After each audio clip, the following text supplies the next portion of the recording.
একটি শক্তিশালী আমেরিকার অর্থ একটি শক্তিশালী ইসরায়েল। মার্কিন নির্বাচনে ট্রাম্পের আগমনে এ কথাই বলি হয়ে দেখা দিয়েছে ইসরায়েলি দখলদারদের মুখে, করছেন সার্বভৌমত্বের দাবিও। আমরা বিশ্বাস করি যে একটি শক্তিশালী আমেরিকার অর্থ একটি শক্তিশালী ইসরায়েল, এবং আমি মনে করি জিউস হিসেবে আমাদের অধিকার সম্পর্কে পূর্ণ উপলব্ধি ও সহানুভূতি আছে ট্রাম্প প্রশাসনের।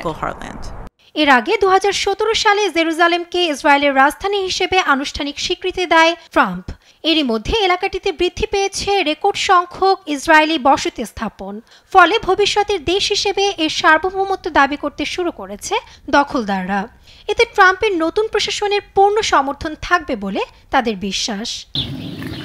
অনেক ইসরায়েলি জনগণ এ পশ্চিম তীরকে তাদের পুরনো বাইবেল অনুযায়ী জুডিয়া ও সামারিয়া নামে ডাকে। পবিত্র গ্রন্থের বরাত দিয়ে দখলকৃত জায়গাটিকে তারা নিজেদের ঐতিহাসিক অধিকার বলেও দাবি করে। যদিও যুগের পর যুগ ধরে এলাকাটিতে বাস করে এসেছেন ফিলিস্তিনি জনগণ, আজ নিজ বাসভূমিতেই উদ্বাস্তু হয়ে ঘুরছেন ফিলিস্তিনি স্বাধীনতাকামী জনগণ।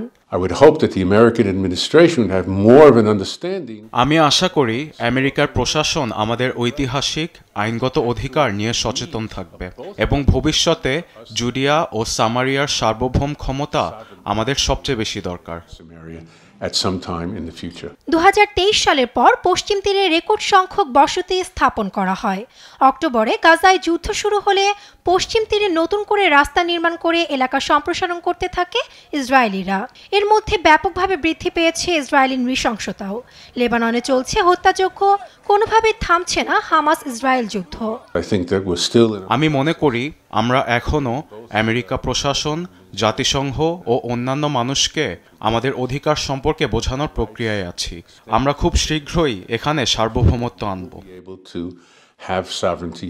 5 নভেম্বরের আগে ট্রাম্পের জয়ের জন্য প্রার্থনা অনুষ্ঠানেরও আয়োজন করে ইসরায়েলি জনগণ। তাই জয়ের পর বাসিন্দাদের প্রত্যাশা, ট্রাম্প প্রশাসন নেতানিয়াহু সরকারকে আরও অগ্রসর হতে সব ধরনের সহায়তা করবে।